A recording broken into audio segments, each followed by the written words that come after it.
Alright, so I literally just got back from seeing Project Hail Mary. These are my thoughts. Obviously, this video is going to have spoilers because it's a review, so if you haven't seen the movie and you want to, go see the movie. Also, I'm sick, so I'm sorry my voice sounds like shit. Alright, so going into this movie, I wasn't exactly sure what I was gonna get. Is this like an interstellar situation, like The Martian kind of thing?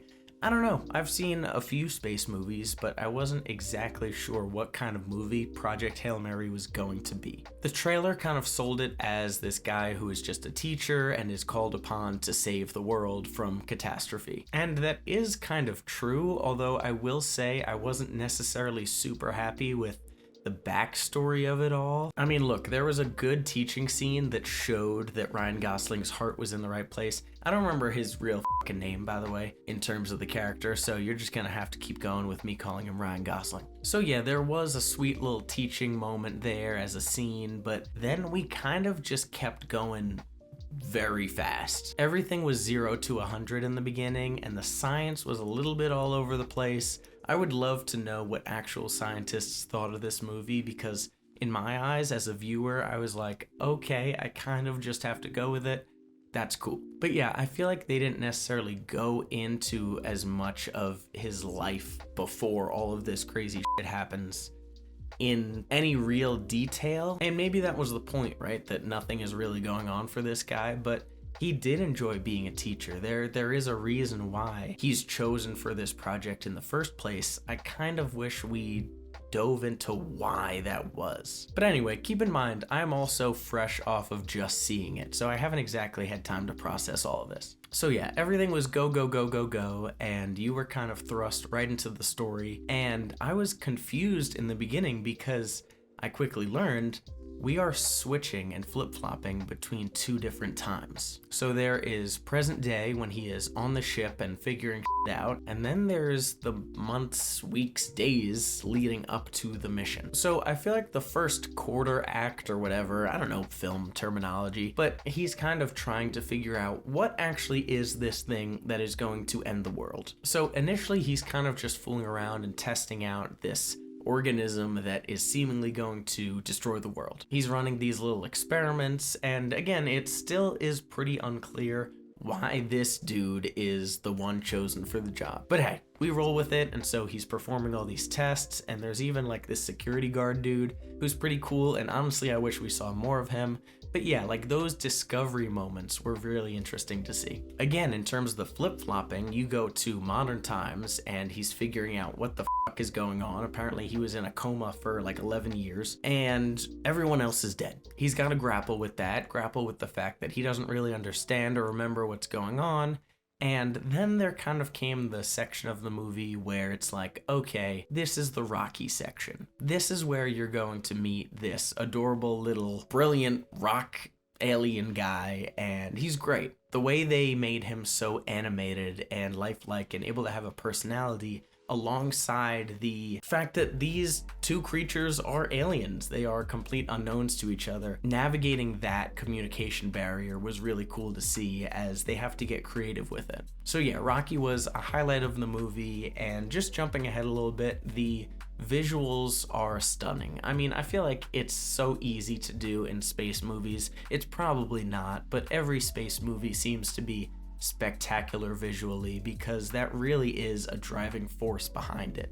So yeah, Ryan Gosling's character develops the bravery that is needed to complete this absolute monstrous task of a mission on his own, and he starts to gain the help of Rocky, and he does all this cool space shit like spacewalks, and they see a planet together. There's a growing relationship here, and there's growing magnitude to what's going on. It becomes a story less about survival and more about the spirit of humanity, as well as, I guess, just the spirit of living things and that camaraderie, that wanting to excel and be better for each other. One of the scenes that really stuck out to me is that there's this key mission that Rocky and Ryan Gosling need to do where they need to like gather samples from this planet, and they do it, and it's this whole mess, and basically Ryan Gosling's character slams into this tech board and is on the verge of passing out. Now you kind of knew, right? You kind of knew that something was gonna happen to either Rocky or Ryan,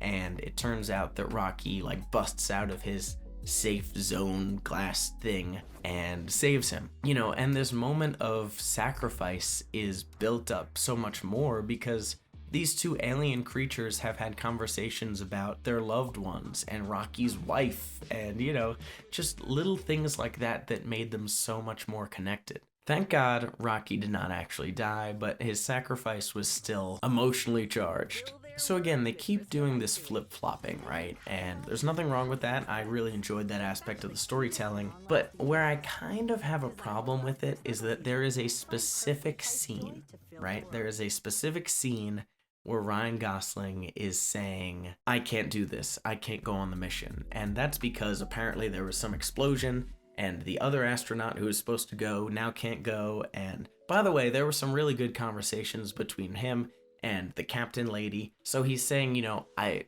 don't think I can do this, I can't go, and I'm sorry. And this is the scene that kind of made me go back earlier and wish they kind of did the movie differently, because I don't think they handled this scene as well as they could have. So he's basically saying, I'm sorry, but I don't think I can do this.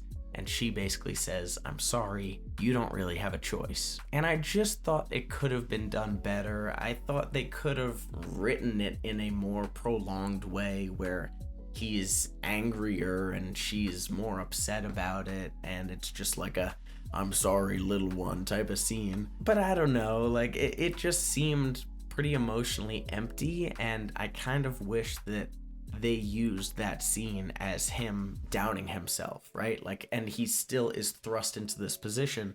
I kind of wish they utilized that scene during a modern moment where he needed that bravery and where he showed that bravery that he had developed, mainly because he had no choice but to be in that situation. And again, I feel like my initial thought is that I would want to write the story a little more cohesively and more fluidly to better set up that moment, and maybe just in general, to be honest with you. But yeah, I just feel like setting up that scene to be more of a moment, a defining moment in the movie would have been great, especially because the main idea is he's like, I'm just nobody. I'm a teacher. I feel like I'm not brave enough. I'm not one of the heroes.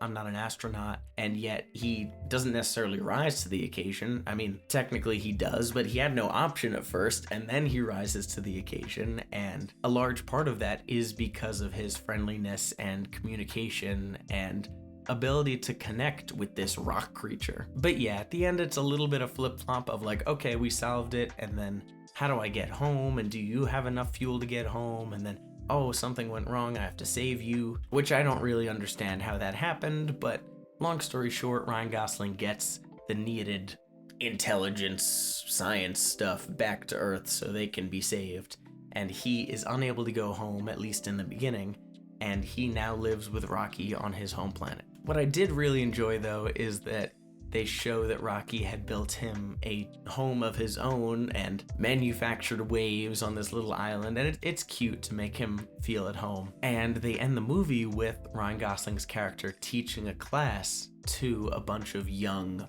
Rockies. And that was very sweet. That was a nice full circle moment. And again, should he have gone back to Earth? Will he go back to Earth? I don't know. Maybe that happens in the future. But overall, it was a very good feel-good movie. Very funny. Ryan Gosling is great. I don't think his performance was like stellar, but I also think part of that is because the writing didn't necessarily allow him to do that. I feel like there was a barrier where it was like, okay, we hit 85% of vulnerability. We don't really want to go above that in these scenes.